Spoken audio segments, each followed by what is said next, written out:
이후에 무헤다벨의 손자 들라야의 아들 스마야가 두문불출하기로 내가 그 집에 가니 그가 이르기를 그들이 너를 죽이러 올 터이니 우리가 하나님의 전으로 가서 외소 안에 머물고 그 문을 닫자.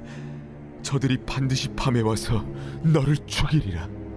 내가 이르기를 나 같은 자가 어찌 도망하며 나 같은 몸이면 누가 외소에 들어가서 생명을 보존하겠느냐. 나는 들어가지 않겠노라 하고 깨달은즉 그는 하나님께서 보내신 바가 아니라 도비야와 산발랏에게 뇌물을 받고 내게 이런 예언을 함이라.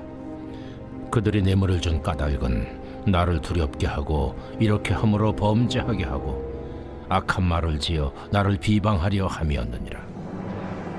내 하나님이여, 도비야와 산발락과 여선지 노아디아와 그 남은 선지자들 곧 나를 두렵게 하고자 한 자들의 소행을 기억하옵소서 하였노라. 오늘도 말씀을 삼하여 이 자리에 나오신 모든 성도님들을 환영하고 축복합니다. 담임 목사님께서는 요한계시록 세미나로 인해서 출타 중이시고 오늘 특별히 이 자리에 박경숙 선교사님과 캄보디아의 좋은나무 국제학교의 우리 학생분들이 함께 자리를 하고 계십니다. 네, 우리가 하나님의 뜻대로 살려고 하면 할수록 어려움이 많아지는 이유는 우리의 대적이 분명히 존재하고 있기 때문입니다. 하나님의 백성들을 향한 대적들의 공격은 안팎에서 계속되고 있는데요. 오늘은 또다시 내부의 어려움이 하나님의 백성들을 공격하는 모습을 본문을 통해서 보게 됩니다. 오늘 본문에 등장하는 내부의 적의 이름은 스마야입니다. 그가 어떤 사람인지 한번 살펴보도록 하겠습니다. 먼저 본문 10절에 등장하는 스마야라는 사람은 성전에 들어갈 수 있었던 사람인 것을 봤을 때 그는 제사장이었던 것으로 보입니다. 뿐만 아니라 스마야는 예루살렘에서도 대단히 영향력이 있는 사람이었던 것 같습니다. 무엇을 통해서 알 수 있냐면 스마야가 보이질 않으니까 총독인 느헤미야가 그의 안부를 확인하기 위해서 직접 찾아가는 것을 통해서 알 수 있습니다. 느헤미야는 스마야에게 무슨 일이 생긴 것은 아닌지 걱정하면서 사랑과 호의로 그를 찾아 나섰을 것입니다. 그러자 스마야는 자신을 찾아온 느헤미야에게 이렇게 이야기합니다. 그들이 너를 죽이러 올 터이니 우리가 하나님의 전으로 가서 외소 안에 머물고 그 문을 닫자. 저들이 반드시 밤에 와서 너를 죽이리라. 스마야가 이 말을 하는 이유는 무엇일까요? 느헤미야의 신변이 걱정이 돼서 이런 말을 하는 것일까요? 사실 그런 것은 아니었습니다. 스마야는 느헤미야를 걱정하는 채 하면서 실제로는 성벽 공사를 방해하려는 의도로 이런 말을 하고 있는 것입니다. 설령 스마야의 말대로 대적들이 느헤미야를 죽이려는 음모가 사실이라고 하더라도 성벽 건축을 감독하고 있던 느헤미야가 자신의 목숨만을 지키기 위해서 숨어버린다면 예루살렘의 백성들은 어떻게 반응을 했을까요? 지금 백성들은 적이 언제 침입할지 몰라서 무기를 찬 채로 일을 하고 있습니다. 또한 대적들의 모함으로 느헤미야만이 아니라 예루살렘 백성들 모두가 반역자로 몰릴 그런 위험도 있었습니다. 이런 두려운 상황 속에서 백성들은 열심히 성벽을 만들고 있는데 지도자라는 사람이 무서워서 숨었다고 하면 당연히 백성들도 하던 일을 그치고 무기를 버려두고 숨어버릴 것이 분명한 사실입니다. 그래서 11절에서 느헤미야는 이렇게 이야기합니다. 나 같은 자가 어찌 도망하며 자신이 유다의 총독이고 백성들의 지도자이기 때문에 도망칠 수 없다라는 것입니다. 이런 모습을 보면서 공동체의 지도자라면 이런 책임감 있는 모습을 보여야 한다라는 생각을 해보게 됩니다. 자, 그런데 느헤미야가 성소로 숨지 않았던 데에는 지도자로서의 책임감 외에도 또 다른 한 가지 이유가 있었습니다. 만약 스마야가 느헤미야에게 몸을 숨으라고 한 것이 외소인데 그 외소가 성전 내부에 있는 성소를 가리킨다면 제사장이 아닌 느헤미야는 들어갈 수 없는 곳입니다. 들어가서는 안 되는 곳입니다. 성소에는 떡상과 등잔대와 그리고 분향단이 있는데 그곳에 들어가는 제사장은 등잔에 불을 점검하고 그리고 떡상 위에 있는 진설병을 바꾸는 그런 일들을 하게 됩니다.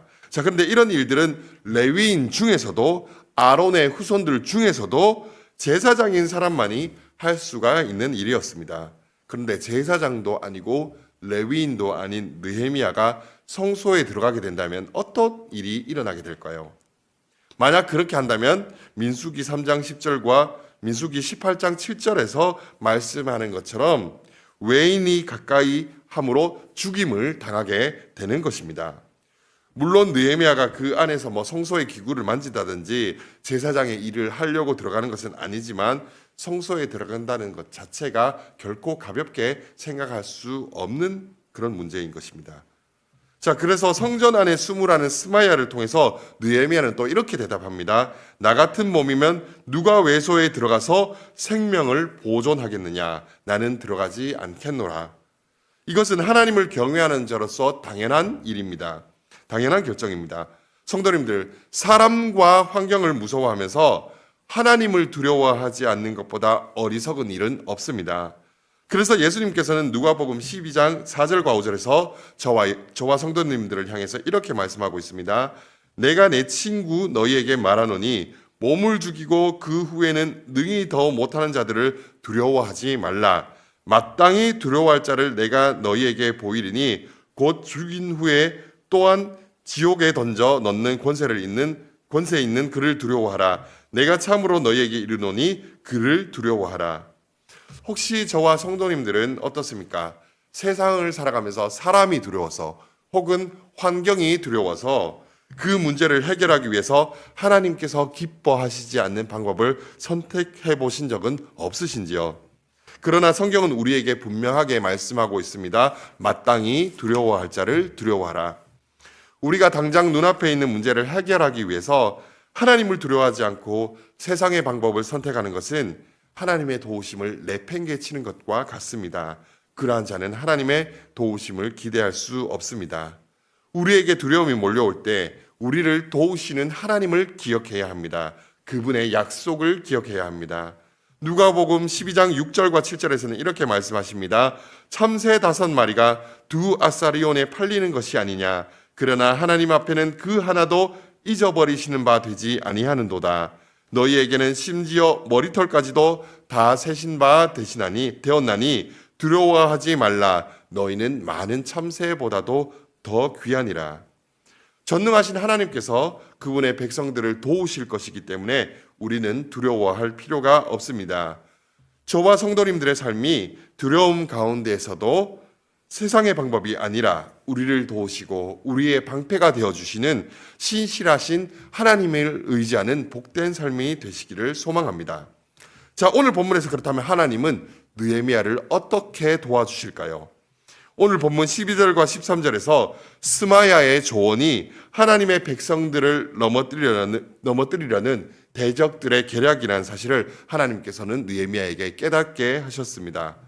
그런데 14절을 보면 이러한 대적들이 한두 명이 아니었던 것 같습니다. 우리를 힘들게 하는 대적들이 이렇게 많을 때 우리는 어떻게 이들을 다 대처해야 할까요? 느헤미야는 이렇게 기도합니다. 내 하나님이여, 도비야와 산발락과 여선지 노아다와 그 남은 선지자들 곧 나를 두렵게 하고자 한 자들의 소행을 기억하옵소서. 혹시 이 자리에 계신 성도님들도 나를 힘들게 하는 사람들이 주변에 많다고 느끼십니까? 하나님께서 그 사람들을 따끔하게 혼내주기를 원하십니까? 그래서 그 사람들이 자신의 잘못을 깨닫고 새 사람이 되기를 원하십니까? 우리 안에 참 다양한 생각들이 있을 수 있지만 우리가 해야 할 기도는 그 사람들을 하나님께 맡기는 것입니다. 내가 그 사람들을 변화시키려고 노력하면 끝이 없는 것입니다. 예수님께서는 마태복음 5장 44절에서 분명히 우리에게 말씀하고 있습니다. 너희 원수를 사랑하며 너희를 박해하는 자를 위하여 기도하라. 악인들의 악한 소행을 기억하셔서 그들을 심판하시는 것도 하나님이 하시는 일이고 악인들을 변화시키셔서 새 사람이 되게 하시는 것도 하나님께서 하시는 일입니다. 우리는 그저 예수님께서 우리에게 명령하신 대로 그들을 위해서 기도하면 되는 것입니다. 이렇게 기도하는 것만이 아니라 잠언 25장 21절의 말씀처럼 원수가 배고파 하거든 음식을 먹이고 목말라 하거든 물을 마시게 해야 하는 것입니다. 성도님들, 왜 이렇게 하라고 하시는 것일까요? 바로 잠언 25장 21절의 다음 구절에서 그 이유가 나오는데요. 그렇게 하는 것은 핀 숯을 그의 머리에 놓는 것과 같고 여호와께서 내게 갚아주시기 때문에 이렇게 해야 된다고 말씀하고 있습니다. 여기서 핀 숯을 머리 위에 놓는다라는 것은 그 머리 위에 뜨거운 숯을 올려서 그 사람을 벌 주시겠다는 뜻은 아니고요. 옛날에는 철을 녹일 때 어떻게 철을 녹였냐면 철을 두고 그 밑에다가 뜨거운 숯을 불을 피워서 그 철을 뜨겁게 하고 그 다음에 철 위에도 숯을 올려 놓았다라고 합니다. 그래서 밑에도 숯을 넣고 위에도 뜨거운 숯을 놓으면은 그 단단한 철이 녹아내리게 된다라고 합니다. 우리가 하나님의 말씀대로 원수를 사랑하고 선을 베푸는 것은 그 사람 위에 숯불을 올려놓는 것과 같아서 강철처럼 변하지 않을 것 같은 사람도 그 마음이 녹아내리고 결국에는 변하게 된다라고 우리에게 말씀하시는 것입니다. 자, 그런데도 도저히 변하지 않는 사람은 어떻게 하실까요? 하나님께서 갚아주신다라고 하는 것입니다. 그러니 하나님이 갚아주심을 믿고 심판도 축복도 다 하나님께 맡기시기를 소망합니다. 저와 성도님들의 삶이 오늘 본문의 느헤미야의 모습처럼 어떤 상황 가운데서도 신실하신 하나님을 의지하고 하나님의 갚아주심을 바라며 다른 사람을 위해서 기도하는 복된 삶이 되시기를 소망합니다.